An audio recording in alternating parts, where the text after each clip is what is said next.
श्री स्वामी समर्थ. मिथुन राशी 16 ते 30 जून पंधरवड्याचे राशी भविष्य. नमस्कार मित्रांनो, आपल्या आवडत्या चॅनलवर तुमचे मनापासून स्वागत आहे. जून महिन्याचा उत्तरार्ध तुमच्यासाठी कोणत्या नवीन संधी घेऊन येणार आहे? करिअरमध्ये अपेक्षित प्रगती होईल का? आर्थिक स्थितीत सुधारणा होऊन धनलाभाचे योग निर्माण होतील का? कौटुंबिक जीवनात आनंद आणि सौहार्द टिकून राहील का? प्रेमसंबंधांमध्ये नवीन वळण येणार आहे का? विद्यार्थ्यांना मेहनतीचे फळ मिळेल का? आरोग्याच्या बाबतीत कोणती काळजी घ्यावी लागेल? आणि या पंधरवड्यात तुमच्या मनातील एखादी मोठी इच्छा पूर्ण होण्याचे संकेत आहेत का? चला तर मग सविस्तर जाणून घेऊ मिथुन राशीचे पंधरवड्याचे राशी भविष्य.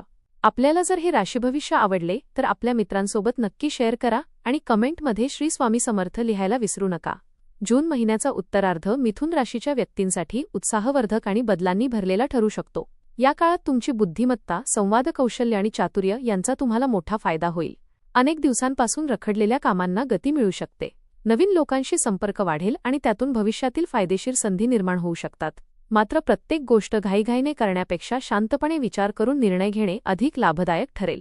स्वतःच्या क्षमतेवर विश्वास ठेवल्यास या पंधरवड्यात अनेक सकारात्मक बदल अनुभवता येतील. करिअर आणि व्यवसाय.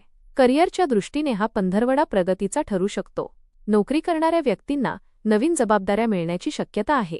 वरिष्ठ अधिकारी तुमच्या कामगिरीवर समाधानी राहतील. एखाद्या महत्त्वाच्या बैठकीत किंवा चर्चेत तुमचे मत प्रभावी ठरेल. व्यवसाय करणाऱ्यांना नवीन ग्राहक आणि नवीन व्यवहार मिळू शकतात. मार्केटिंग, कम्युनिकेशन, लेखन, शिक्षण किंवा विक्री क्षेत्राशी संबंधित व्यक्तींना विशेष लाभ होण्याची शक्यता आहे. कामातील सातत्य आणि शिस्त यामुळे तुमची प्रतिमा अधिक मजबूत होईल. आर्थिक स्थिती. आर्थिक बाबतीत हा काळ समाधानकारक राहू शकतो. उत्पन्न वाढविण्याच्या काही नवीन संधी मिळू शकतात. जुनी आर्थिक अडचण दूर होण्याची शक्यता आहे. अडकलेले पैसे परत मिळू शकतात. मात्र मित्र किंवा ओळखीच्या व्यक्तींना पैसे उधार देताना काळजी घेणे आवश्यक राहील. अचानक काही खर्च समोर येऊ शकतात, त्यामुळे आर्थिक नियोजन महत्त्वाचे ठरेल. योग्य बचत केल्यास भविष्यातील आर्थिक सुरक्षितता वाढेल. कौटुंबिक जीवन. घरातील वातावरण आनंदी राहण्याची शक्यता आहे. कुटुंबियांबरोबर अधिक वेळ घालवण्याची संधी मिळेल. एखाद्या शुभ कार्याचे नियोजन होऊ शकते. घरातील सदस्यांमध्ये सुरू असलेले मतभेद मिटण्याची शक्यता आहे. भावंडांकडून चांगले सहकार्य मिळेल. ज्येष्ठ व्यक्तींचा सल्ला आणि आशीर्वाद लाभदायक ठरेल. कुटुंबातील एखाद्या सदस्याच्या यशामुळे आनंदाचे वातावरण निर्माण होईल. प्रेम आणि वैवाहिक जीवन. प्रेमसंबंधांसाठी हा काळ अनुकूल राहील. जोडीदारासोबत संवाद वाढल्याने गैरसमज दूर होतील. नात्यातील विश्वास अधिक मजबूत होईल. अविवाहित व्यक्तींना नवीन ओळखीतून चांगले नाते निर्माण होण्याची शक्यता आहे. विवाहित व्यक्तींनी जोडीदाराच्या भावनांचा आदर करणे आवश्यक राहील. एकमेकांसाठी वेळ काढल्यास नात्यातील गोडवा वाढेल. काही जोडप्यांसाठी आनंदाची बातमी मिळण्याचे संकेत आहेत. आरोग्य. आरोग्याच्या बाबतीत विशेष काळजी घेणे आवश्यक राहील. बदलत्या हवामानामुळे सर्दी, खोकला किंवा ॲलर्जीचा त्रास होऊ शकतो. कामाचा ताण वाढल्यास मानसिक थकवा जाणवू शकतो.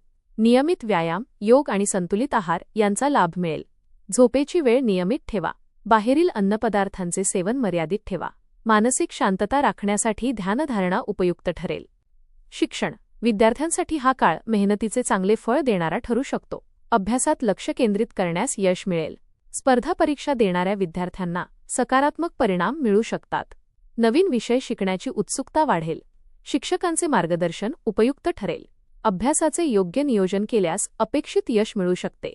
आत्मविश्वास कायम ठेवल्यास उत्कृष्ट प्रगती होईल. सामाजिक आणि धार्मिक क्षेत्र.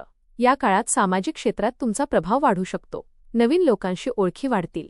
समाजातील काही महत्त्वाच्या व्यक्तींचा सहवास लाभू शकतो. धार्मिक कार्यात सहभाग घेतल्याने मानसिक समाधान मिळेल. एखाद्या सामाजिक कार्यक्रमात तुमच्या कामाचे कौतुक होऊ शकते. तुमचे विचार आणि संवादशैली लोकांना प्रभावित करू शकते. प्रवास आणि नवीन संधी. या पंधरवड्यात काही महत्त्वाचे प्रवास घडू शकतात. व्यावसायिक किंवा शैक्षणिक कारणांसाठी केलेला प्रवास लाभदायक ठरेल. नवीन संपर्क आणि नवीन अनुभव मिळतील. एखाद्या जुन्या योजनेला पुन्हा गती मिळू शकते. नवीन कौशल्य शिकण्याची संधी मिळेल. काही व्यक्तींना दूरच्या ठिकाणाहून चांगली बातमी मिळू शकते. उपाय. दर बुधवारी भगवान गणेशाची पूजा करा. ओम गं गणपतये नमः मंत्राचा 108 वेळा जप करा. हिरव्या मुगाचे दान करणे शुभ राहील. गायीला हिरवा चारा खाऊ घाला. बोलताना संयम आणि स्पष्टता ठेवा. महत्त्वाचे निर्णय विचारपूर्वक घ्या. श्री स्वामी समर्थांचा नामजप नियमित करा. एकूण हा पंधरवडा मिथुन राशीच्या व्यक्तींसाठी प्रगती, संवादातून लाभ आणि नवीन संधी घेऊन येणारा ठरू शकतो. करिअर व व्यवसायात चांगल्या संधी मिळतील, आर्थिक स्थितीत सुधारणा होईल आणि कुटुंबातील वातावरण आनंदी राहील. प्रेमसंबंधांमध्ये विश्वास वाढेल तर विद्यार्थ्यांना मेहनतीचे समाधानकारक फळ मिळू शकेल. आरोग्याची थोडी काळजी घेतल्यास बहुतांश गोष्टी तुमच्या मनाप्रमाणे घडू शकतात. तुमची बुद्धिमत्ता, योग्य निर्णय क्षमता आणि सकारात्मक विचारसरणी यांच्या जोरावर हा पंधरवडा यश, समाधान आणि प्रगती देणारा ठरेल. धन्यवाद.